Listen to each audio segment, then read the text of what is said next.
ولا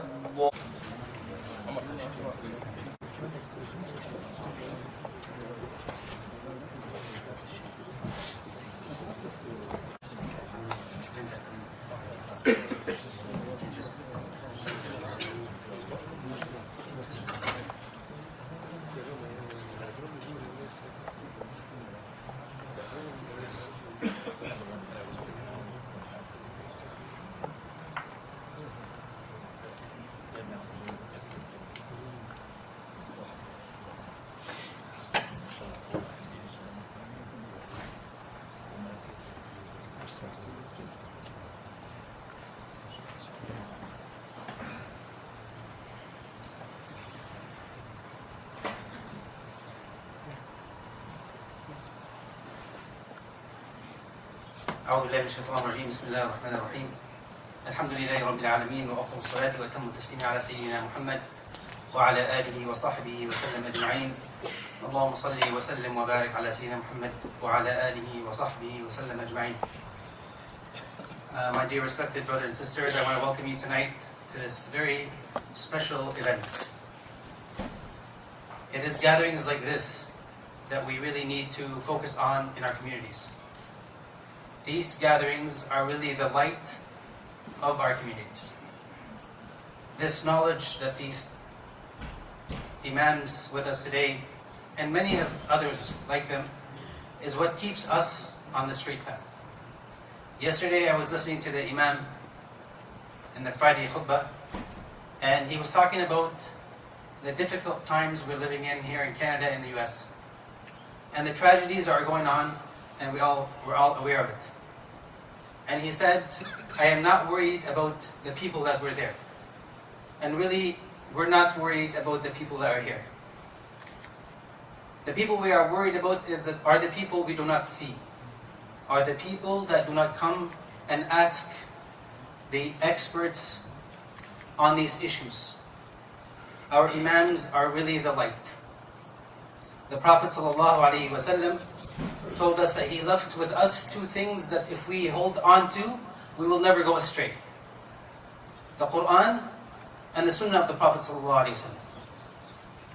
And the scholars from the time of the Prophet ﷺ, his companions and those who followed them in their footsteps, have been carrying that torch to light the way for the people.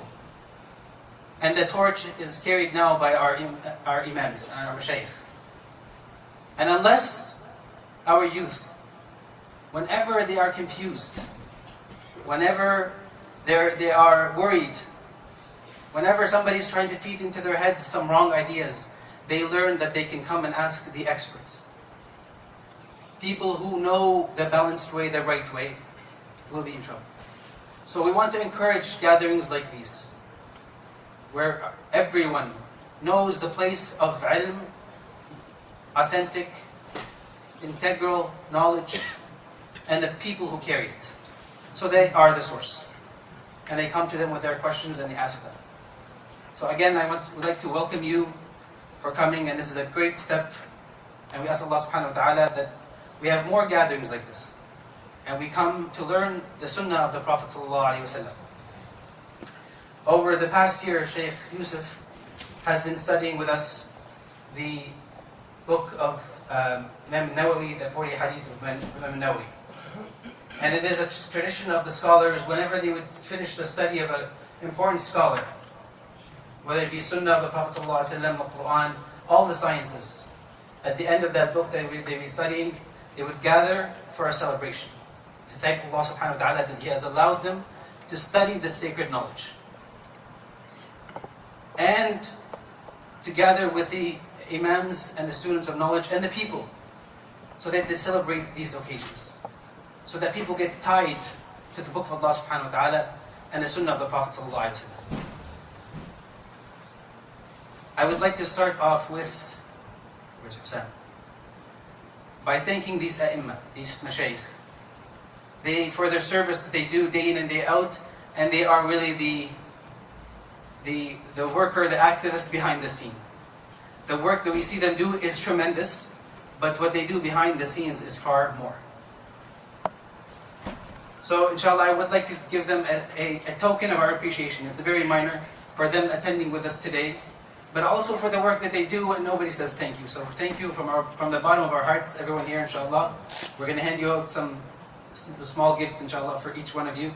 And for Shaykh Yousef, especially the brothers and sisters who attended the halaqah for the past year, they came together and they said, we'd like to offer Shaykh Yousef a small token of appreciation, a small gift, and they put that in the card, and inshallah we'll give them to start off this event with. Having said that, inshallah, I'll go through the program with you. So we'll start, inshallah, with Shaykh Yousef. He will conclude the book of Imam Nawawi. He has a very small portion left.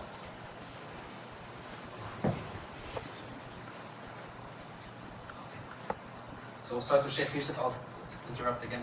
So Shaykh Yousef, Jazakallah khair, from everybody in the halaqah, this is from them to you, a small token of appreciation.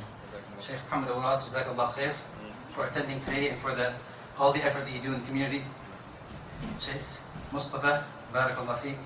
No matter what we give you, no matter how big, we'll never thank you. Jazakallah khair, Barakallah feek. And this is for Shaykh Huthaifa, Barakallah feek, Jazakallah khair. And this is for our other guest, Shaykh Mohammed, Jazakallah khair. So inshallah we'll start with Shaykh Yousef, as I said, with conclusion of the book, and inshallah have some final remarks. And then we'll go on to Shaykh Mustafa. He will give a few remarks as well. And then Shaykh Mohamed AbuRas, inshallah, will give us some nasheed today to make lots of dhikr and pray on the Prophet sallallahu alaihi wasallam. And then we'll go on to Shaykh Mohamed Mahmoud, who is on his way as well. Inshallah, we'll give him his gift when he comes. And then Shaykh Huthaifa. And then we'll conclude with some nasheed. And then after that, inshallah, we're going to go to the cafeteria. We may hit Isha prayer at that point, so we'll pray Isha and then go to the cafeteria. We'll have some refreshments there, inshallah. So don't leave when we pray Isha. We're going to head over to the cafeteria and have some refreshments there, some sweets and refreshments. With that, I would like to start with Shaykh Yousef. Please go ahead. السلام عليكم ورحمة الله. أعوذ بالله من الشيطان الرجيم. بسم الله الرحمن الرحيم. إن الحمد لله نحمده ونستعين به ونستهديه ونستغفره. ونعوذ بالله تعالى من شرور أنفسنا ومن سيئات أعمالنا. من يهدي الله فلا مضل له ومن يضلل فلن تجد له وليا مرشدا. نصلي ونسلم على حبيبنا ومعلمنا معلم الناس الخير سيدنا محمد عليه وعلى آله وأصحابه أفضل الصلاة وأتم التسليم. اللهم علمنا ما ينفعنا وانفعنا بما علمتنا وزدنا علما يا رب العالمين. This is the usual introduction. It's been 1 year I'm introducing this halaqah with. So Jazakumullahu khairan, all the brothers who are attending the halaqah. First of all, I think I shouldn't start talking. I shouldn't be the first one who's talking in the presence of the mashayikh. They're old mashayikh, they're our mashayikh. I shouldn't start before them. But this is how the tradition was going on, all the history, as Brother Ali said, that the one, even if he's a student to this mashayikh, and I'm a student for all of these mashayikh who are attending now, I was the one who was explaining the book, so I have to start the halaqah, the event, or the kind of celebration with giving a final remarks on the book and a final explanation to the last part of the book of Imam Nawawi rahimahullah. And otherwise, I shouldn't be the first one who is talking. وأنا بين المشايخ كما كانوا يقولون كبائع التمر في سوق هجر أو كبتعبيرات أخرى كان المشايخ يقولونها في قديم الزمان. لكن you just gotta do what you gotta do. So we start with the final and the last hadith Imam Nawawi rahimahullah concluded his book with. Last halaqah was last Wednesday. Hadith number 42. There are the 40 hadith, but the 42. We're gonna see how they are 42. The hadith number 42 is talking about, mainly about istighfar, and about how Allah subhanahu wa ta'ala is willing to forgive any sin the abd might do in his life. This hadith was reported from Sayyiduna Anas ibn Malik radiallahu anhu. He said, قال رسول الله صلى الله عليه وسلم يا ابن آدم إنك ما دعوتني ورجوتني غفرت لك على ما كان منك ولا أبالي. This is a Qudsi hadith. And along the time of the halaqah, we're explaining all the time what is the difference between the Qudsi hadith and the Nabawi hadith. What are the differences between the Quran and between the Qudsi hadith? Qudsi hadith is a hadith said by Allah subhanahu wa ta'ala. The meaning is from Allah subhanahu wa ta'ala. And the words are from the Prophet sallallahu alayhi wa sallam. And there are much more details we explained before. Allah subhanahu wa ta'ala is talking to us in this hadith. He's talking actually to the sons of Adam. He introduced the hadith with this very nice, beautiful word of, "Oh, you son of Adam." And we explained what does that mean. What is the meaning of son of Adam? And how that kind of idafa in the Arabic language, when I'm ascribing you to be the son of Adam, it's a kind of honor. يقولون الإضافة للتشريف. Allah subhanahu wa ta'ala is calling you personally, all of the people, no matter what your color, your religion, your ideology, your nationality, whatever, He is calling you son of Adam. Those people Allah subhanahu wa ta'ala created out of Adam alayhi salam, our father.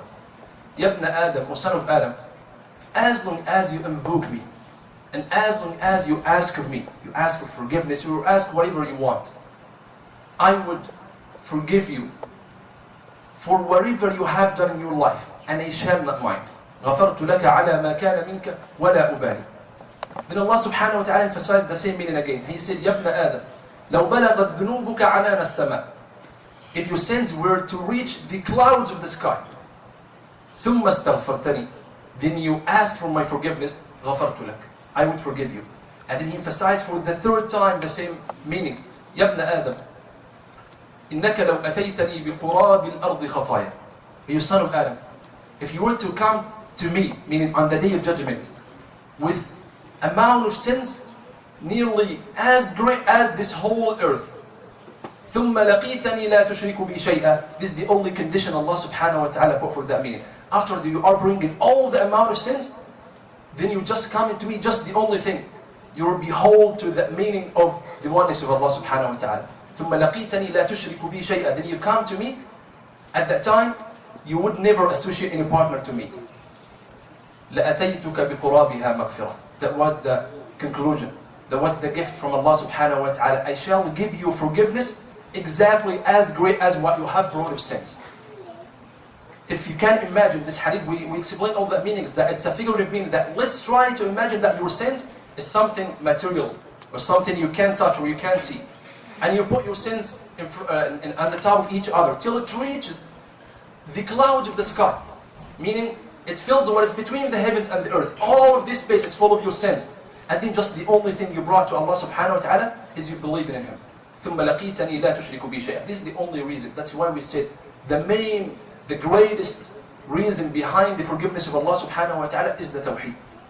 Anything after that tawheed can be handled, can be negotiated, if you can say that. Anything, إِنَّ اللَّهَ لَا يَغْفِرُ أَن يُشْرَكَ بِهِ. Allah subhanahu wa ta'ala doesn't forgive to be given any associated partner with Him subhanahu wa ta'ala. The shirk, Allah subhanahu wa ta'ala doesn't forgive for everybody.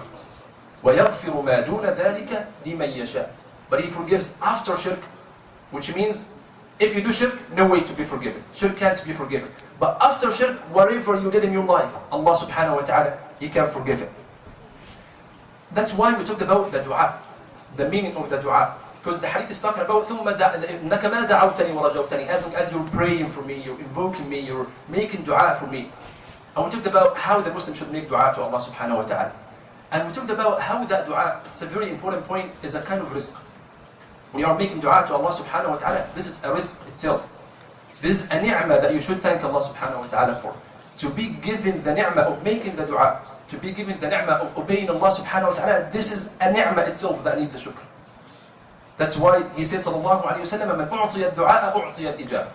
The one who is given, he used that word of u'ti, was given. The one who is given the dua, which means the one who is guided to raise his hands and talking to Allah subhanahu wa ta'ala, asking for something. The one who is given the dua, he is given the response, he is given the ijabah, he is given whatever he wants from Allah subhanahu wa ta'ala. What is the dalil for that? وَقَالَ رَبُّكُمُ ادْعُونِي أَسْتَجِبْ لَكُمْ. In the Quran, Allah subhanahu wa ta'ala said, invoke me, pray for me, ask me, and I would respond to whatever you want. قَالَ رَبُّكُمُ ادْعُونِي أَسْتَجِبْ لَكُمْ. Just something you do, right away Allah subhanahu wa ta'ala will answer or will respond to your dua. That's why the scholars said there are conditions for that dua. And we said there are conditions for the dua to be accepted dua, and there are etiquettes for the dua. It's a long topic, but we explored some of these meanings, that in the dua, the Muslim should be polite with Allah subhanahu wa ta'ala. In the dua, the Muslim should start his dua praising Allah subhanahu wa ta'ala, making salah for the Prophet sallallahu alayhi wa sallam. He has to introduce his dua with this kind of praising. You're thanking Allah, you're praising Allah, you're making salah for the Prophet sallallahu alayhi wa sallam. And then after that, you start asking for whatever you want from Allah subhanahu wa ta'ala. You should be polite in using your words. You should be polite in raising your need to Allah subhanahu wa ta'ala. One of the meanings we said, don't show any kind of impatience when you are making a dua. يُسْتَجَابُ لِأَحَدِكُمْ مَا لَمْ يَعْجَلْ. This hadith from the Prophet sallallahu alayhi wa sallam. The dua of one of you will be accepted from Allah subhanahu wa ta'ala as long as he doesn't show that impatience. يَقُولُ دَعَوْتُ فَلَمْ يُسْتَجَبْ لِي. And the nature of human beings, they are always in that kind of impatience. I made that dua, but Allah subhanahu wa ta'ala didn't answer that dua or didn't respond to that dua. We said don't ask about the very accurate details in your dua. And we said there are two different meanings here. You're allowed to ask for whatever you want. We said that one of the prophets was asking Allah subhanahu wa ta'ala in his dua for the salt of his food.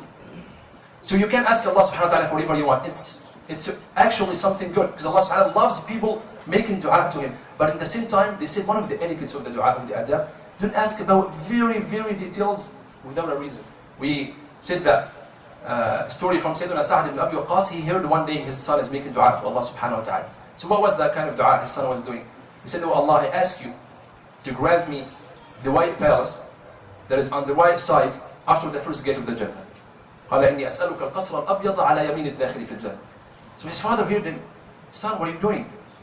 قال يا بني لا تتكلف في الدعاء.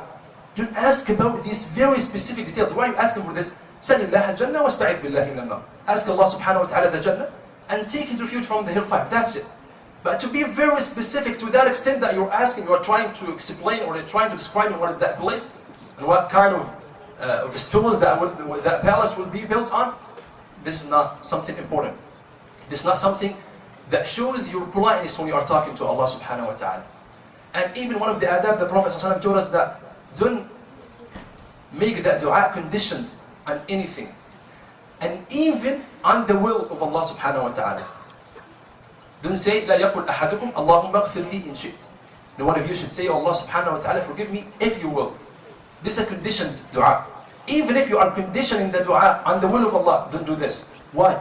Because it shows a kind of uncertainty in Him subhanahu wa ta'ala. You have to have that yaqeen in Allah subhanahu wa ta'ala that He's going to respond to your dua no matter what you did. Alaykum salam wa rahmatullah. Tafadhal.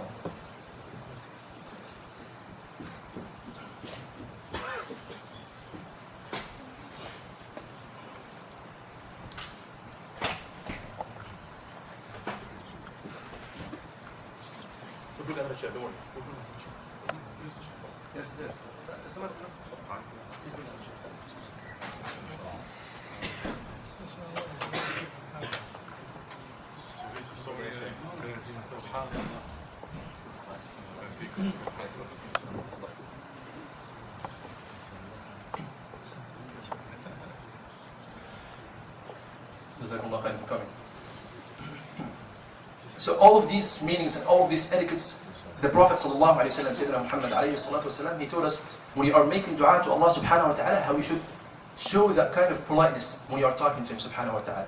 That's why Allah subhanahu wa ta'ala said in the hadith, back to our hadith, He said, غَفَرْتُ لَكَ عَلَى مَا كَانَ مِنْكَ وَلَا أُبَالِي.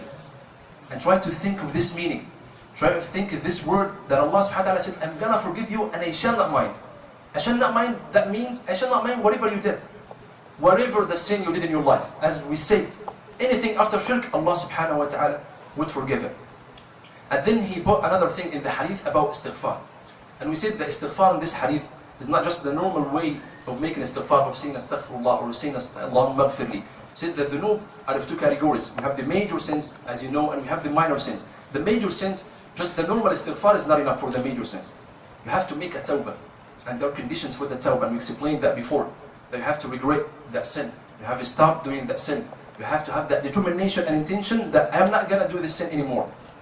And if that sin is related to any kind of the rights of people, of huquq al-ibad, you have to return that right back to its owner. All of these conditions are conditions of the tawbah. Otherwise, your tawbah or your istighfar might be a kind of suspended. Because you can't be given the repentance or the forgiveness from Allah subhanahu wa ta'ala, and you still didn't fulfill one of these conditions of the tawbah. So the two main meanings Imam Nawawi mentioned is the istighfar and the tawbah. For anything in your life you did, and at the same time that the tawheed and that believing in Allah subhanahu wa ta'ala, ثُمَّ لَقِيتَنِي لَا تُشْرِكُ بِي شَيْئًا, is the second main meaning of this hadith. Imam Nawawi, when he was introducing the book, the 40Hadith, he said it's a 40Hadith. It's the title of the book is the 40Hadith. But now we have just explained hadith number 42. In the introduction, they call it khutbatul kitab, meaning the introduction of the kitab. He said that I'm going to collect the 40 hadith, and we explain what does that mean of gathering or collecting 40 hadith from the Sunnah of the Prophet sallallahu alaihi wasallam.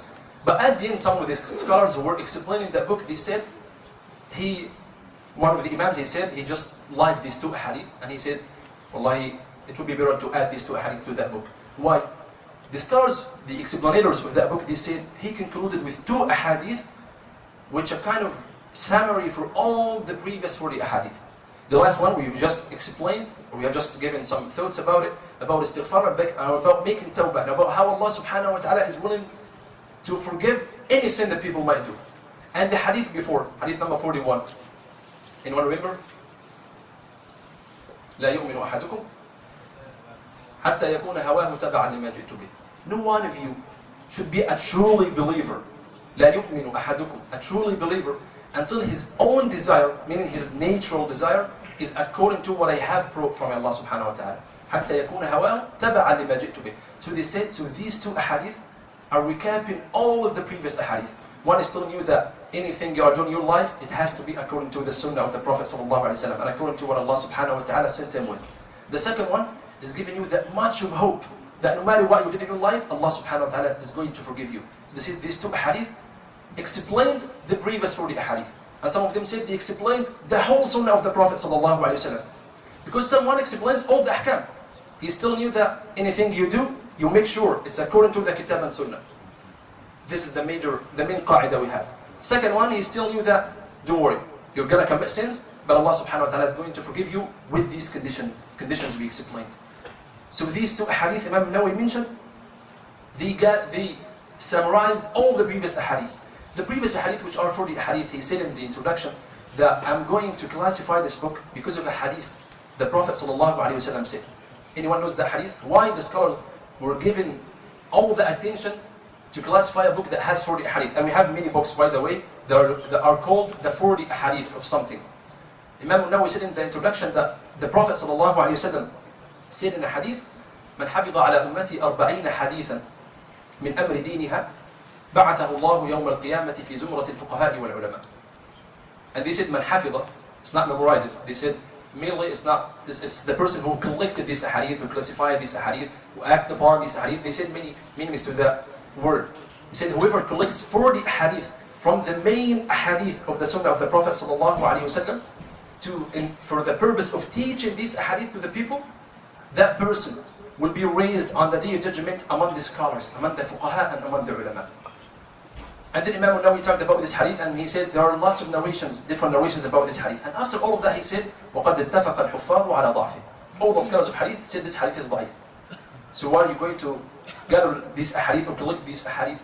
He said, and I'm going to do this because all of the scholars, they said the da'if hadith, the weak hadith, might be accepted as long as it's not for something specifically halal or specifically haram, something of the fada'il al-a'mal, something about kind of dhikr, something like about kind of teaching people the Sunnah of the Prophet ﷺ, like this hadith. He said all the scholars, he said there is a kind of ijma' consensus that all the scholars said if it is a weak hadith for these specific chapters of knowledge, we can use them. And after that he said, وَلَيْسَ اعْتِمَادِي عَلَى ذَلك, and I'm not going to rely on this, meaning on the qa'idah of that we can accept the weak hadith. He said, وَلَكِنَّ اعْتِمَادِي عَلَى قول النبي صلى الله عليه وسلم نضر الله امرأ سمع مقالتي فوعاها فأداها كما سمعها. It's a sahih hadith for sure. Very beautiful hadith. May Allah subhanahu wa ta'ala purify the face of that person who listens to the words of my hadith and then he understands it. Look at, he was given the attention to understanding the sunnah, and then he understands it, then he conveys it to the people exactly as he understood it. نضر الله امرأ سمع مقالتي فوعاها فأداها كما سمعها. And he said, and I will rely on another hadith in which he said sallallahu alayhi wa sallam, لِيُبْلِغِ الشَّاهِدُ مِنْكُمُ الْغَائِبِ. Like the one who are present, meaning at that time when he was teaching them sallallahu alayhi wa sallam, those who are absent, those who didn't witness that majlis with the Prophet sallallahu alayhi wa sallam. So based on these two hadith, I got the intention to classify this book. And that meaning of نَضَّرَ اللَّهُ امْرَأً سَمِعَ مَقَالَتِي, that's why the scholars of hadith, they say we are the best scholars in the world. And we were talking before about that the scholars of every branch or science, they're saying our knowledge or our branch is the best. Fiqh is the best. Quran is the best. Tajweed is the best. Every scholars in their major, they're saying we are the best. And when it comes to the scholars of hadith, they really have something better than all of the others. They said we are the best. Why? Everyone is trying to explain it from a logical point of view that why we are the best, why we are served the Quran, served the Sunnah, we can understand the resources. But when it comes to the scholars of Hadith, they said the Prophet ﷺ promised us that our faces are beautiful. Because we are all of the time, because we are doing two things. Because we are all of the time are conveying the message of the Prophet ﷺ to people. And second time, we're saying much of Salah al-Nabi ﷺ. Because every time we قال رسول الله, قال رسول الله, قال رسول الله, حدثنا رسول الله. So all the time we're making Salah al-Nabi ﷺ. So we are the best for sure. That's why they said, أهل الحديث طويلة أعمارهم ووجوههم بدعاء النبي منضرة. Their faces are beautiful. Why? Because he made that dua for them صلى الله عليه وسلم. نضر الله امرأ سمع مقالتي فوعاها فأداها كما سمعها. And then we said that the original copy or the original idea of the 40 hadith of Imam al-Nawawi was from another Imam before Imam al-Nawawi, Imam called Imam ibn Salah, Abu Amr ibn Salah. He collected 26 hadith in a majlis that we call these majalis al-tahdith. The scholars said it, and he's narrating the sunnah or the hadith of the Prophet sallallahu alaihi wasallam to the people. And then Imam al-Nawawi took these 26 hadith and then he added to them till they became 42. I don't know the number because I'm bad in math. So they added some hadith till it became from 26 to be 42 hadith in that book. And then after that, many of the scholars explain the book of Imam al-Nawawi. Lots of scholars. We have lots of explanations for that book. And we were quoting some of their explanations along the time of the halaqat. Imam, one of the well-known one, and it is translated in a very nice translation in English, Kitab Jami' al-Ulumi wal-Hikam, the collection of ilm and wisdom, by Imam ibn Rajab al-Hanbali. Very nice explanation, very easy one. It's easy way for every person to read and understand it. Imam ibn Hajar al-Haytami explained the book, Al-Fath al-Mubin, Sharh al-Arba'in, Imam al-Daqiq al-Eid, Imam al-Tufi, Imam Shaykh al-Islam, Zakaria al-Ansari. Many of the scholars explain the book.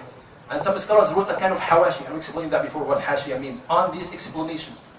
And some scholars wrote a book about i'rab al-arba'in al-nawawiyya, in the Arabic language, how to make i'rab for the words of the hadith. Some scholars wrote books about the narrators of the hadith of Imam al-Nawawi. And some scholars wrote books about takhrij hadith al-arba'in al-nawawiyya, like Imam ibn Hajar al-Asqalani. Takhrij means he's going to make analysis for every chain of the narrators of every hadith in the 40 hadith. There's a specific research just about this book. Many of the books about the book of Imam al-Nawawi, the 40 hadith. And that will lead us to a very important point we're always mentioning. Why specifically this book? We have lots of books. And he said, Imam Nawawi in the introduction, he mentioned Imam al-Bayhaqi wrote 40 hadith. Imam al-Daraqutni wrote 40 hadith. Imam al-Hakim wrote 40 hadith. Many scholars. But why specifically the book of Imam al-Nawawi became all that famous and well-known among people? It's a matter of sincerity, that's it. He didn't do that much of effort actually to collect 40 hadith, all of the scholars narrated from the Prophet ﷺ. But when he had that sincere intention to teach people the sunnah of the Prophet ﷺ, and that I'm doing things for the sake of Allah, and this thing you can notice in all the works of Imam al-Nawawi. Riyadh al-Salihin, very well-known book. All of us almost have Riyadh al-Salihin in our houses. In the masjid, you will find every library in the masjid of Riyadh al-Salihin. Why? We have lots of books other than Riyadh al-Salihin. You might find better books, better than Riyadh al-Salihin. Riyadh al-Salihin is a book about the sunnah of the Prophet ﷺ, chapters according to Fada'il al-A'mal, about the chapter of repentance, the chapter of patience, the chapter of sincerity, whatever. So many scholars wrote in the same style. But why Riyadh al-Salihin? Why Kitab al-Adhkar of Imam al-Nawawi is well known and all people are trying to memorize the adhkar of waking up, of sleeping, or of going to work, of going to the masjid, or getting out from the masjid. All these adhkar, he collected all of them in one book called al-Adhkar. Why this book is well known? He explains Sahih Muslim in a very big book. Many other scholars explain Sahih Muslim. Some scholars say the other explanations are even better than the explanation of Imam al-Nawawi. Why Sahih Muslim? Sharh Sahih Muslim, Imam al-Nawawi is that famous. It's a matter of sincerity. He was sincere to do that for the sake of Allah subhanahu wa ta'ala. This is the secret with Imam al-Nawawi. Why after all these centuries, now, in this time, we are still talking about Imam al-Nawawi. We are still mentioning the name of Imam al-Nawawi, rahimahullah. We are still talking about him, explaining his knowledge, and explaining what he contributed to the knowledge and to the sunnah of the Prophet sallallahu alaihi wasallam. We had a criteria how we were explaining that book.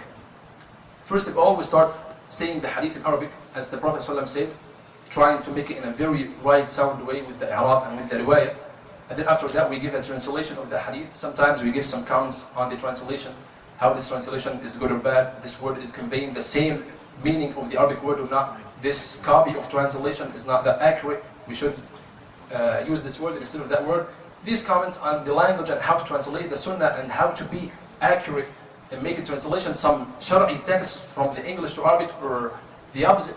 And then after that, we were talking about the Sahabi, the narrator of the hadith we are explaining. And we have many Sahaba in the book of Imam Nawawi. And we have Sahaba for sure that narrated more than one hadith. Anyone knows who was the first one who narrated many or a big number of hadith of the 40 hadith? Who? The Sahabi who narrated like 8 or 9 hadith from the 40 hadith. It's number one in terms of the number of narrations.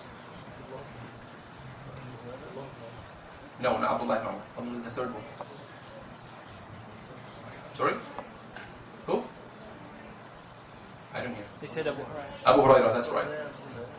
Yes, Abu Hurairah radiallahu anhu. He narrated a kind of 9 hadith. From the 42 hadith, 9 hadith from Sayyidina Abu Hurairah radiallahu anhu. Then Sayyidina Abi Dharr al-Ghifari, he narrated 4 hadith. Then Sayyidina Abdullah ibn Umar, he narrated 3 hadith. And the rest of the Sahaba, he narrated between 2 or 1 hadith. So we're talking about the Sahaba narrators. We were given some snapshots from their biographies, and that allowed us to talk much about the seerah of the Prophet ﷺ. Some stories about the Sahabi, what were the contributions he did to Islam, and what was his situations with the Prophet ﷺ. And then after that, we kept talking about the meanings of the hadith. The very nice and beautiful thing when you are explaining the sunnah of the Prophet ﷺ or the hadith, and the same applies for the Quran as well, is that you can go through lots of topics. You can explore lots of branches of knowledge. So now it comes to a qa'idah in usul al-fiqh, a rule in the principles of fiqh. It comes to a fiqhi hukm, so you explain it. It comes to a grammatical thing in the Arabic language, so you explain it. It comes to something in the tafsir, so you explain it. Something with the narrator, with the classifications of the hadith, this sound, this weak, this hasan, this marfu', this mawquf, all of these words. So whatever the thing you mean in your explanation, you are talking about it. So this is the very nice thing. And we sometimes went more far than this. Sometimes we talked about some medical issues. If you remember in hadith number 4, we were talking about the hadith of Sayyidina Abdullah ibn Mas'ud, about how the fetus in the wombs of the mothers are created. يُجْمَعُ أَحَدُكُمْ فِي بَطْنِ أُمِّهِ 40 يَوْمًا نُطْفَةً. So we talked about that, and how those scholars were explained, they have long disagreement about how that fetus is shaped in the womb of the mothers.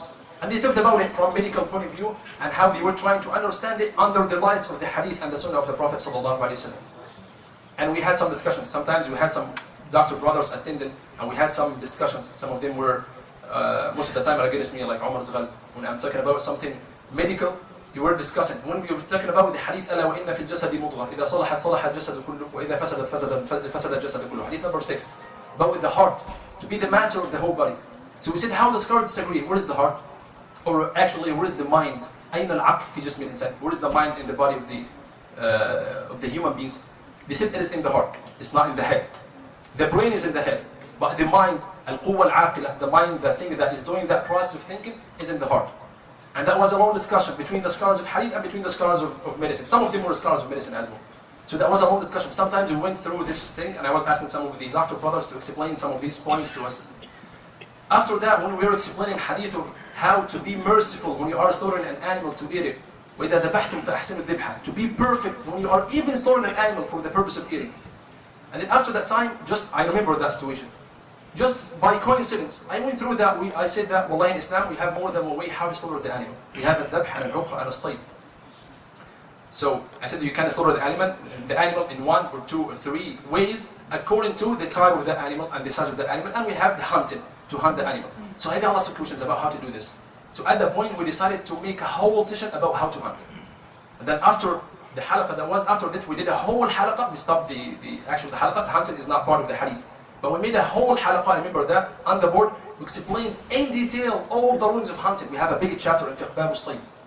How to hunt something. What are the conditions of the one who's hunting? What are the conditions of the animal